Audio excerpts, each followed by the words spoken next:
Como no me habían avisado, están mis padres ahí y quería que mi madre, cuando yo le diera una señal, le diera al botón plateado cuando yo te diga, porque se apaga la cámara. Bueno, salud, dame la Biblia, anda. Bueno, seguimos en el estudio de capítulo 1 de Gálatas y ahora al versículo 4. Dice así: el cual se dio a sí mismo por nuestros pecados, para librarnos del presente siglo malo, según la voluntad de nuestro Dios y Padre. Este comienzo de semana iba conduciendo, como es normal, que parezca un taxista, y sonaba Imagine de John Lennon, una canción que siempre me han dicho y me han sugerido que un cristiano no podría estar a favor de esta letra. Y sin analizar mucho la letra en sí mismo, podíamos entender sobre cómo cómo se podía expresar John Lennon en esa canción. Es una canción que puede hablar de paz, de amor, de todas estas cosas que estaba relacionado en la cultura con los Beatles. Y vamos a fijarnos en la primera estrofa de esa letra. Dice: imagina que no existe el paraíso. Es fácil si lo intentas. Ningún infierno bajo nosotros. Por encima de nosotros, solo el cielo. ¿No os recuerda a la tentación de la serpiente en el Edén? Como dice Génesis, dice: pero la serpiente era astuta más que todo animal salvaje que Adonai Elohim había hecho. Y dijo la serpiente a la mujer: entonces Elohim ha dicho, no comáis de ningún árbol del paraíso. Ningún infierno bajo nosotros, dice. ¿Y qué es el infierno? Es la manifestación infinita de la ira implacable de Dios contra el pecado.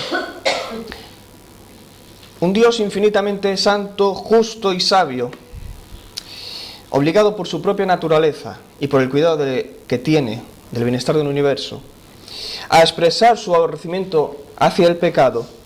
La existencia del infierno es una necesidad. Y los que son castigados en el infierno son criaturas libres, responsables, pecadoras e impertinentes, que han empleado mal el tiempo de la prueba que se les ha ofrecido y han rechazado la gracia que Dios les ha querido dar. Porque el deseo divino de librar a los hombres del infierno se manifiesta en la muerte de Cristo y en las amonestaciones dirigidas a los pecadores en la Biblia. La pena del infierno, la privación de la presencia y el amor de Dios, ausencia de toda felicidad, la perpetuidad del pecado, el remordimiento de conciencia por las culpas pasadas y la convicción íntima de ser objeto de la justa ira de Dios. Y la Biblia les promete, no a los pecadores, a los hombres regenerados, una morada en el cielo. Hebreos los llama la gloria, porque hay una herencia incorruptible reservada en el cielo para los creyentes. 1 de Pedro 1:4. El cielo es un lugar de bendición, mientras que el infierno promete tormento y miseria. Y si dejamos de creer que la justicia de Dios no se revela en el infierno, y que éste no existe, y que tampoco hay cielo, lo único que estamos haciendo es ir carretera abajo, derecho y sin frenos, hacia el infierno, sean cuales sean nuestras intenciones. ¿Dónde está Lennon? Porque Lennon aquí está diciendo tácitamente de que Dios no existe y que si existiese, Dios no sería el Dios de la Biblia. Acabo con una frase de él en la llegada de los Beatles a Estados Unidos. Dice: somos más famosos que Jesús. Imagina que no existe el paraíso. Es que no existe el cielo. La Biblia responde en Juan 6:37: todo el que el Padre me da, vendrá a mí, y el que a mí viene, de ningún modo lo echo fuera, pues he descendido del cielo, no para hacer mi voluntad, sino la voluntad del que me envió. Sigue diciendo: imagina que no hay países. ¿Y qué pasó con la Torre de Babel? ¿Qué objetivos perseguían con esta obra? Pues 3 motivos. Parecía destinada a afrentar al Dios mismo, pues querían hacer una cúspide una torre cuya cúspide llegase al cielo, y lo pone en la Biblia, Génesis 11:4. Y esperaban hacerse un nombre y dar a conocer que habían existido unos hombres en el mundo que habían llegado a hacer esa torre, pero vemos que no hay ningún registro de ellos en la arqueología. Y también lo hicieron para impedir su dispersión. Y esto diréis, ¿pero es malo? Sí. Porque pecaron contra Dios, porque Él les mandó: multiplicaos, sed fructíferos y aumentar en número, reproducíos en la tierra y multiplicaos en ella. Hace unos cuantos años, recién convertido, se acordarán mis padres, se acercaba un hombre con un bebé en brazos ofreciéndonos tabletas de chocolate. Tabletas de chocolate de esas que valían 6 euros y 7 euros. ¿No os acordáis? Él no nos decía de dónde las cogía, pero todos sabíamos de dónde era. Y el problema surgió entre nosotros. ¿Es pecado comprar si no sabemos si son robadas? ¿Es pecado lo que está haciendo? Y una pregunta que se repetía era: ¿es pecado si estás pasando hambre y robar, que al final lo sabes, a grandes superficies que no lo notan, para dar de comer a tu hijo? Poco tiempo después, y dejándole de comprar, desapareció y no vino a vendernos nada. Quiero decir que es pecado, que teníamos una falta de conocimiento increíble, y que Dios es justo y el pecado se paga con muerte. Dice Romanos: pagad a todos los que debéis, al que tributo, tributo, al que impuesto, impuesto, al que respeto, respeto, al que honra, honra. Porque el producto había sido enviado, producido, y todas esas empresas, cuando no se ha vendido en el establecimiento, se ha perdido el trabajo y el esfuerzo de aquellos que han hecho el producto y lo han traído a tus manos. Con ese dinero del IVA se pagan carreteras, hospitales, educaciones y hasta ayudas sociales. Una buena mezcla para perderse el cielo es una falta de conocimiento. Los que no conocen a Dios están siendo necios al negarlo, porque la conciencia de ellos está tomada por el pecado. Prefieren sus razonamientos e inventarse futuros alternativos a la muerte que negarse a uno mismo y arrepentirse de su pecado, creer que Dios es veraz, que existe y que ellos no son el centro del universo, sino que ese lugar le pertenece a Dios. Y si afirmas que eres cristiano, vigila tu conocimiento, un conocimiento impulsado por el amor, porque, como dice Pablo, sin amor nada soy. Es el amor de Dios por lo que hacemos esto o aquello, por lo que evangelizamos, ayudamos, oramos, predicamos y vivimos vidas piadosas para Él. Y no porque tengamos miedo, sino porque conocemos el amor que tiene para nosotros y que somos agradecidos, porque hasta nuestra santificación todavía depende de Él. Nos llenamos de amor al saber que somos salvos. ¿Y cómo no vamos a querer conocer más y mejor al autor de nuestra salvación? Leemos la Biblia no para ser un teólogo cristiano académico, sino para conocer más y mejor a nuestro Señor, para tener una relación con Él y sobre todo para darle la gloria y la honra que se merece, viviendo vidas piadosas que reflejen su carácter, haciendo que otros puedan venir a Cristo sin nosotros ser una piedra de tropiezo.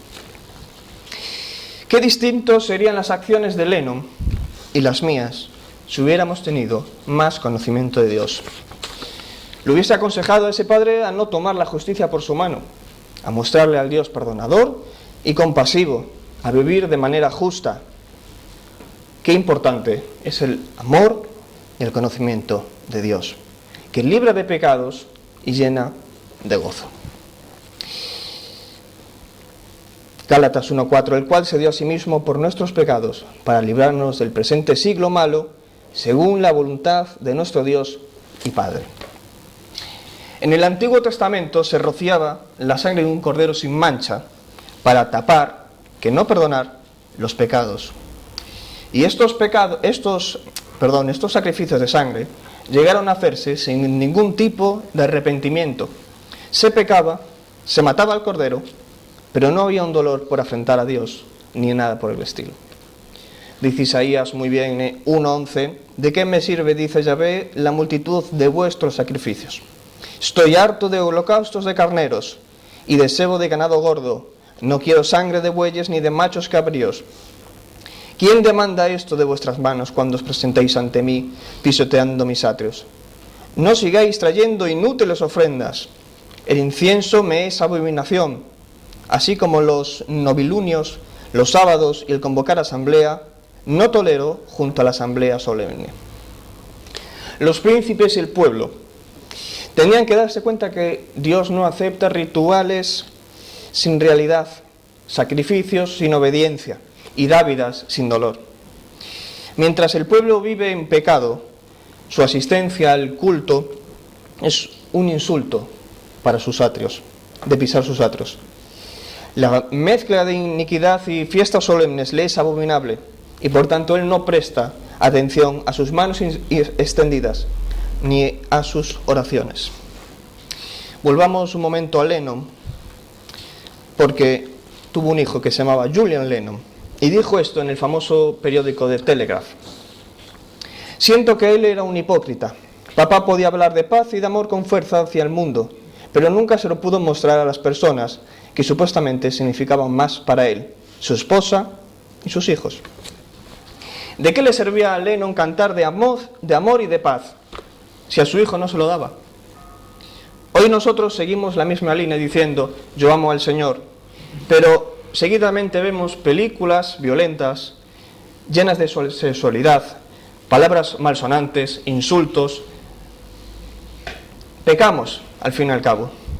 Y luego venimos aquí y cantamos y escuchamos la palabra, pero no tenemos un arrepentimiento sincero, porque hemos cubierto de una capa de religiosidad, de acto externo, un velo de domingo que nos devuelve la senda.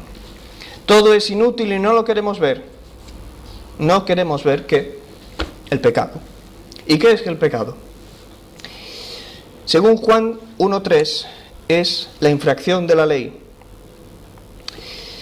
Dice Strong, la falta de conformidad a la ley moral de Dios, ya sean hechos, disposición o estado. Y algunos de los pecados específicos podemos decir que es el sacrilegio, como los que tenían los cambistas, que Jesús le volcó las mesas, la hipocresía, como los escribas y los saduceos, la avaricia, la blasfemia o la transgresión de la ley. Aquí, por ejemplo, para evitar, los judíos tenían una ley que podían decir corbán a sus bienes para que no para ofrecerlos a Dios y no ayudar a sus padres. Es decir, para evitar socorrer a sus padres ancianos, los escribas inventaron una manera de dedicar el dinero al templo y decían corbán, y todo eso era dedicado a Dios, pero había un truco, y es que si tú decías corbán, lo podías usar hasta la muerte, privando a tus padres de los bienes que tú tenías. Bueno, llegados aquí estamos pensando, pecado, pecado y pecado. Solo veo pecado. Y todas las cosas que hago sin arrepentimiento sincero lo hago mecánicamente. Estoy pecando. ¿Hay alguna salida? Pues sí. La muerte expiatoria y la resurrección de Jesucristo. El principio del versículo dice, el cual se dio a sí mismo por nuestros pecados. Nos damos cuenta de que es una entrega voluntaria. Porque de nada nos hubiera servido para nuestra salvación su sacrificio si no se hubiera ofrecido libremente. Porque el Señor, después de haber dicho que daba su vida por las ovejas, añade expresamente que nadie se la quita, sino que Él mismo la entrega. Como dice Isaías 53, como oveja delante de sus trasquiladores, enmudeció y no abrió su boca. Y cuando estaban en el huerto, punto a apresarle a Jesús, Jesús le salió al encuentro a los soldados. Y en presencia de Pilato, se negó a defenderse y aceptando pacientemente su condenación. Jesús sabía con certeza que el Padre le había enviado a hacer la obra que él le había dicho. He descendido del cielo no para hacer mi voluntad, sino la voluntad del que me envió. Y sigue también diciendo en Juan: Dios no envió a su Hijo al mundo para condenar al mundo, sino para que el mundo sea salvo por él. ¿Cuál era el propósito de la venida de Jesús? Era la expiación. Era la expiación. La muerte de Cristo no fue un castigo que un juez sin compasión impuso sobre una tercera persona. El Padre estaba implicado personalmente porque la pena recaía en su propio Hijo, a quien Él voluntariamente había enviado y que había ido Él por voluntad propia. En este sentido, la muerte de Jesús se puede definir como justicia representativa y justicia sustitutoria. Un sustituto, ¿qué es? Es alguien que actúa en lugar del otro de tal manera que esa acción del otro es innecesaria. Y un representante es alguien que actúa por cuenta de otro de tal manera que éste esté involucrado en su acción.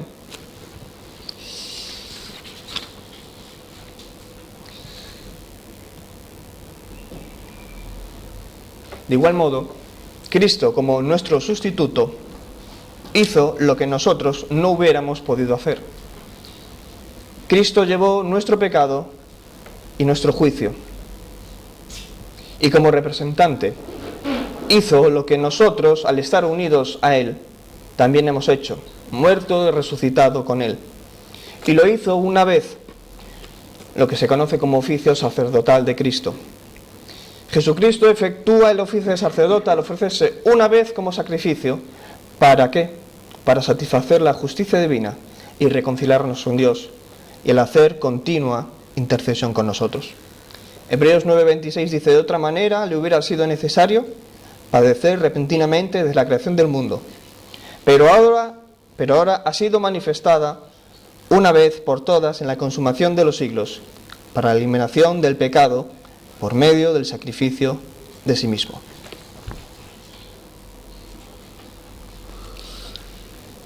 Muchos apelan que no sería necesario haber sacrificado a Cristo, pero resultó necesario esa muerte, porque fue necesario que el Cristo padeciese, 24:46 de Lucas, porque para cumplir la Escritura, las predicciones de la Escritura, porque necesitábamos gozar del favor de Dios, porque una cosa es perdonar a un traidor y otra muy distinta es que acabe gozando de su favor. Porque la sangre de Cristo no solo se llama sacrificio, por medio del cual se apacigua a Dios, sino propiciación, por la que Dios se vuelve misericordioso y cordial para nosotros. Cristo es nuestro propiciatorio, desde el cual Dios nos responde con palabras de paz. Y Cristo murió a fin de comprar para nosotros moradas gloriosas. Juan 14:2. Porque el cielo no solo se conoce como una posesión prometida, sino como una posesión adquirida. Efesios 1:4. Y vamos a leer ahí. Efesios 1:14, perdón. Dice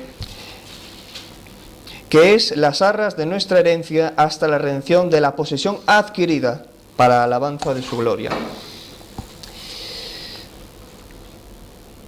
El cielo estaba cerrado y la cruz de Cristo es la escalera por la que ascendemos al cielo. Su crucifixión constituye nuestra coronación. Ha sido sacrificado Cristo, nuestro sacerdote. Pues debemos de ver esa demostración de misericordia y de justicia de Dios.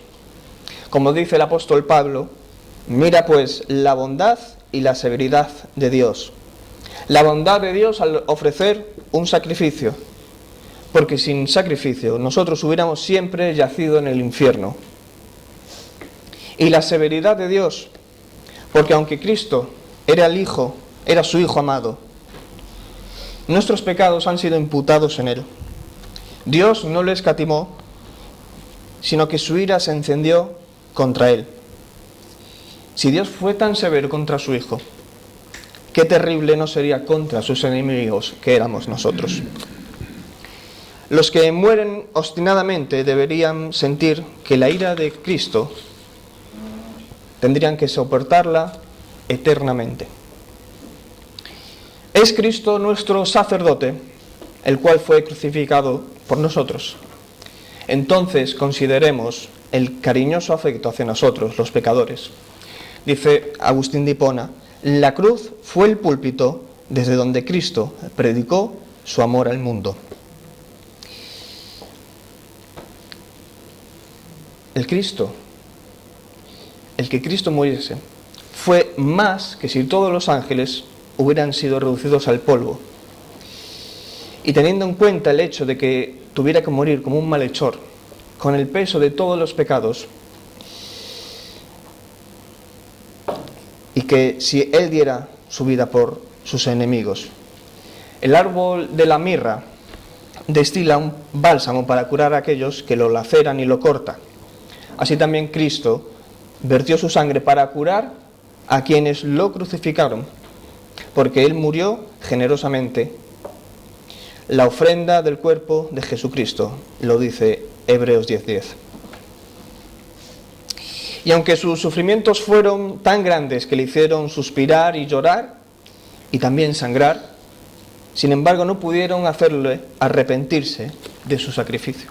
Dice en Isaías: verá el fruto de su aflicción de su alma y quedará satisfecho. Porque Cristo también tuvo dolores de parto sobre la cruz. Pero no se arrepintió de esos, sino que considera su sudor y su sangre bien empleados, porque ve la redención que ha nacido de nuevo. No sentirse conmovido por el amor de Cristo es tener un corazón más duro que una piedra. ¿Es Cristo nuestro sacrificio? Entonces tendremos que considerar la excelencia del mismo, porque es perfecto, porque con una sola ofrenda nos hizo perfectos para siempre a los santificados. Porque el sacrificio de Cristo es meritorio, porque Él no solo murió para darnos ejemplo, sino para obtener nuestra salvación. La persona que sufrió siendo Dios al mismo tiempo que hombre, nos infundió virtud a su sufrimiento. Nuestros pecados fueron expiados y Dios aplacado. Cuando los mensajeros le dijeron a David: Urías ha muerto, su ira se apaciguó, y tan pronto como Cristo murió, se aplacó la ira divina sobre nosotros. El sacrificio de Cristo es beneficioso. Sansón sacó miel del león muerto, y el sacrificio de Cristo obtiene la justificación de nuestras almas, el acceso a Dios con confianza y la entrada en el lugar santo del cielo, porque a través del costado de Cristo se ha abierto para nosotros un camino al cielo. Israel entró a Canaán a través del Mar Rojo, y nosotros a través del Mar Rojo, de la sangre de Cristo, entramos a la Canaán celestial. Apliquemos esta sangre de Cristo, porque ninguna medicina reside en la aplicación de la misma. La virtud de cualquier medicina reside en la aplicación de la misma. Y la medicina que está hecha con la sangre de Dios no curará a menos de que la apliquemos por fe. Como el fuego es para el químico, es la fe para el cristiano. Así como el químico no puede hacer nada sin el fuego, la fe resulta imprescindible para obtener todo en Cristo. Por la fe nos apropiamos del sacrificio de Cristo. Lo que enriquece no es el oro en la mina, sino el oro en la mano. Y la fe es la mano que recibe el oro de los méritos de Cristo. Amemos a ese Salvador sangrante y mostremos nuestro amor a Cristo, estando dispuestos a sufrir por Él. Porque muchos se regocijan en el sufrimiento de Cristo por ellos. Muchos se regocijan del sufrimiento de Cristo por ellos, pero no sueñan ni tener, ni siquiera con tener que sufrir por su causa. José soñaba con ser exaltado, pero no con su encarcelamiento. Fue Cristo un sacrificio. Llevó la ira de Dios por nosotros. Entonces nosotros deberíamos de llevar la ira del hombre sobre nosotros. El sacrificio de la sangre de Cristo nos alienta infinitamente. Como dice Juan Calvino, es el eje y la fuente de nuestro consuelo, porque esta sangre nos consuela cuando nos sentimos culpables. Dice el alma, mis pecados me turban, pero la sangre de Cristo se vertió para la remisión del pecado. Y cuando nos sentimos sucios, la sangre de Cristo tiene una virtud sanadora y limpiadora. Por su llaga fuimos nosotros curados. Porque el mejor remedio es el mejor remedio que cura a distancia. Porque aunque Cristo esté en el cielo, podemos sentir la virtud de su sangre sanando nuestra herida, y la limpieza se compara al agua del manantial. Zacarías 13:1, que vamos a leer.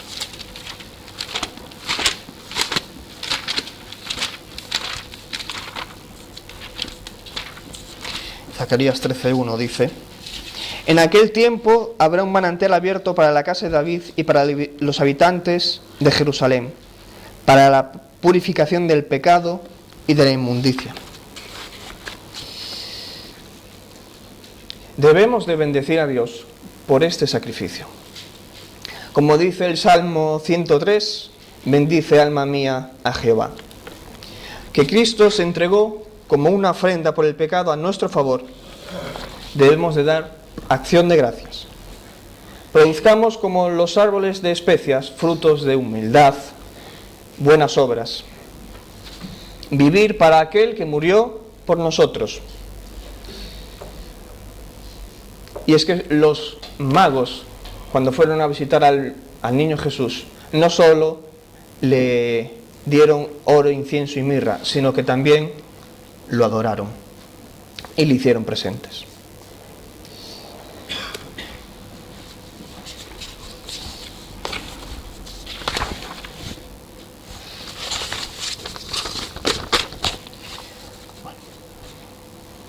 También debemos entender la intercesión de Jesucristo.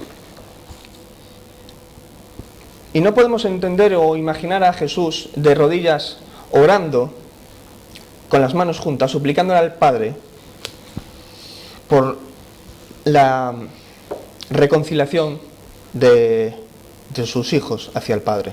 No lo podemos imaginar, pero sí que Jesucristo intercede por nosotros, como Moisés intercedió por Israel después de haberlos visto en idolatría. Dice Éxodo 32:31, te ruego pues, ¿le das mamá a la cámara? Ahí, no, al plateado, a la derecha, para abajo, ¿vale? No. Tengo que mover aquí, a este. ¿Ya está? No, se ha apagado. Si al final tengo que venir yo. Ahora.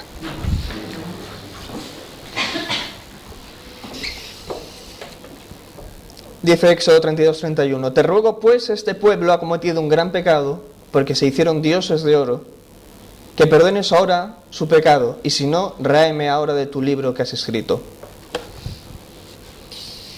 Moisés estuvo dispuesto a dar su vida por su pueblo, aun cuando ellos eran culpables de la rebelión. ¿Qué dijo Jesús antes de morir en la cruz? Padre, perdónalos porque no saben lo que hacen.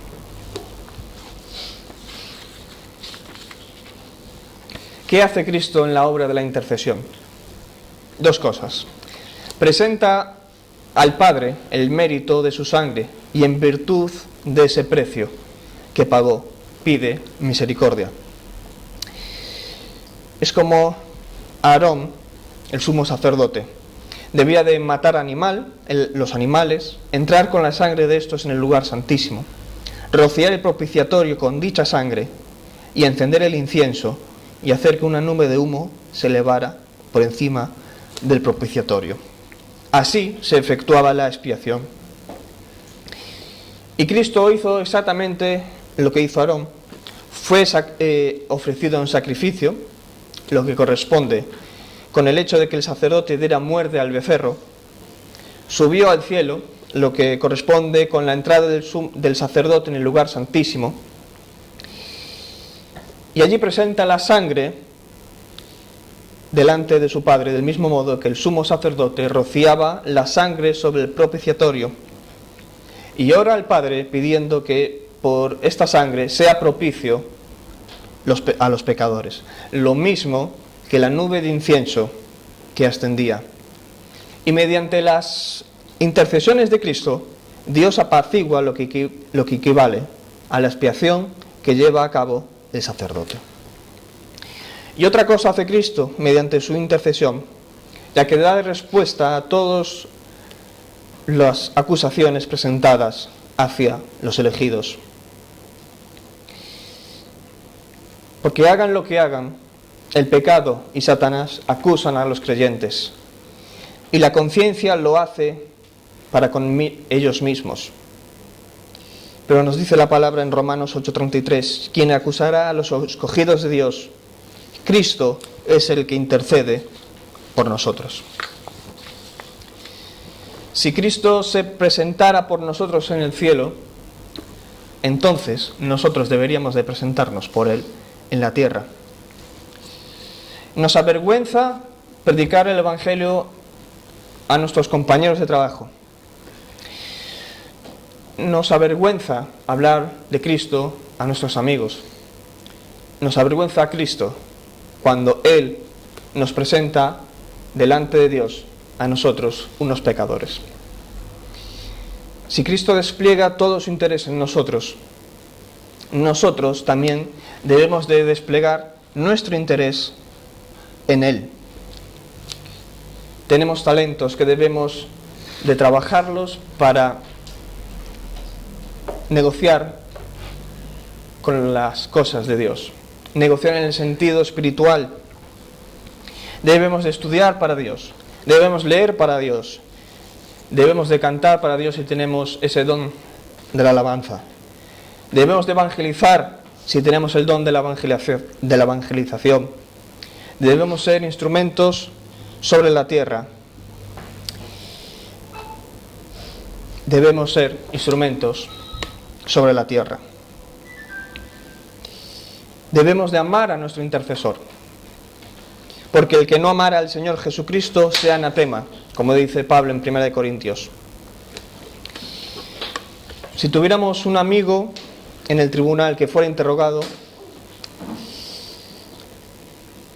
si tuvieras un amigo en el tribunal que cuando fueras interrogado por ser moroso y dijera ante el juez, líbralo, ¿no amarías a ese amigo?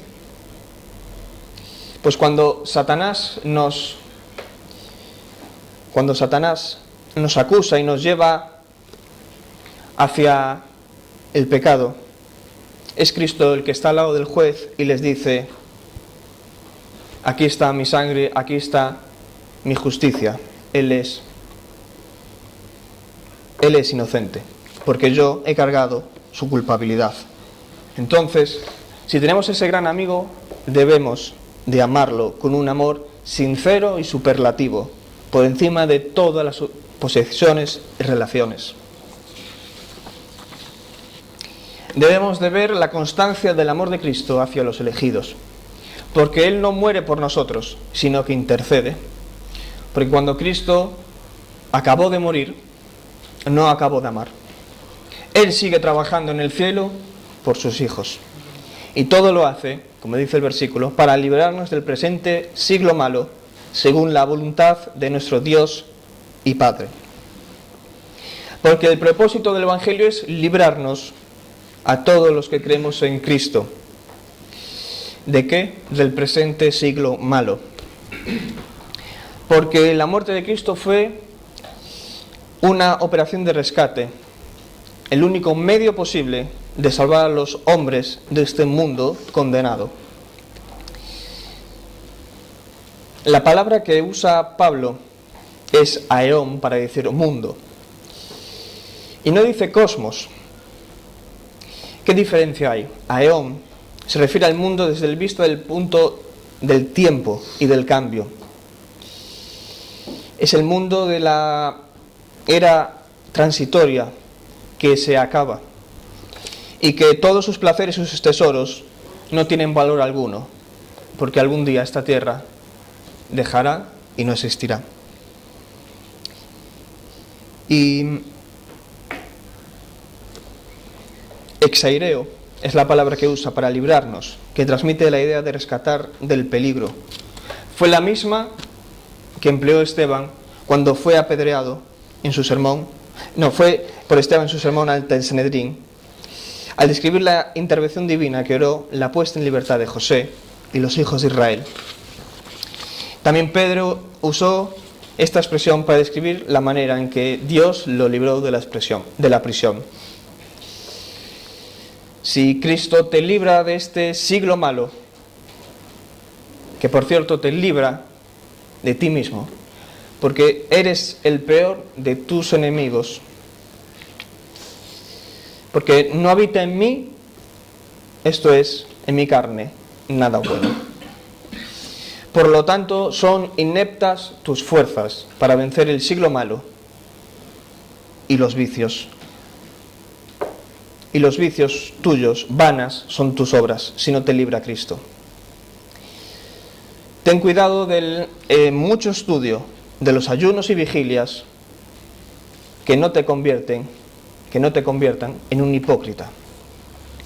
Quiero decir que por mucho que hagamos o mucho que deseamos hacer una cosa, si no es por amor, nada de eso nos salva, porque es Cristo en su sacrificio.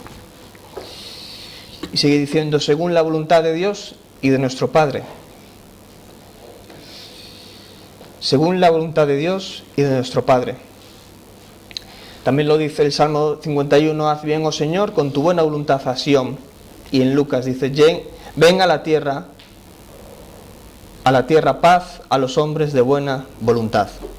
Porque por el determinado consejo y presciencia de Dios, Cristo fue entregado en manos de hombres malvados para ser ejecutado. Porque era su voluntad y su propósito entregarlo en manos de la justicia y la muerte, para que se entregase en sacrificio por el pecado. Era su voluntad entregarse por sus ovejas y morir por los pecados de su pueblo. Fue por amor de Dios, que es nuestro Padre en Cristo, y por la adopción en la gracia, y no por obras, para que nadie se gloríe. Cristo se entregó por nosotros por amor y la voluntad de su Padre. Eso es lo único que le movió a Cristo, morir. Y acaba el versículo diciendo, a quien sea la gloria por los siglos de los siglos. Amén. Es que ya que Cristo se entregó por los pecados de su pueblo, debe de ser para él todo el honor y toda la gloria. Cristo se dio a sí mismo por lo cual se debe de atribuir la gloria y el bien, que ambos se están describiendo en esta doxología.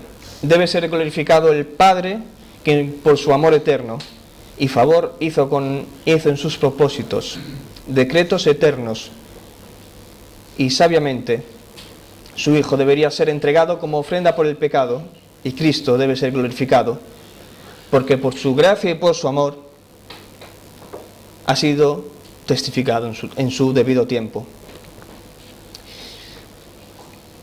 Esta atribución de gloria a ambos muestra la grandeza de la bendición y el sentido que debemos de tener siempre en nuestras mentes.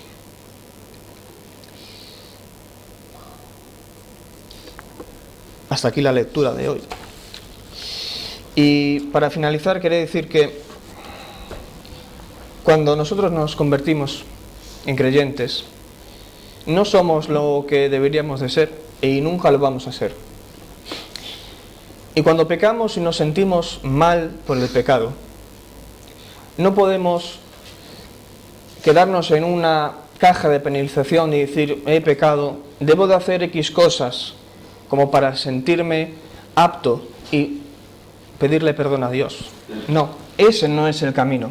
Cuando uno peca, lo primero que debe hacer es acudir a Dios, no acudir a sus obras. No debemos de acudir a hacer obras buenas para merecer el favor de Dios. Y diréis, eso es de hipócritas, el pecar y al mismo segundo pedir perdón. No, no es de hipócritas, es de cristianos, porque esa es la fórmula que Dios nos da cuando pecamos. Y dice Romanos 6, ¿qué pues diremos? Perseveraremos en el pecado porque la gracia abunde. De ninguna manera, porque los que hemos muerto al pecado, ¿cómo viviremos en él? Amén.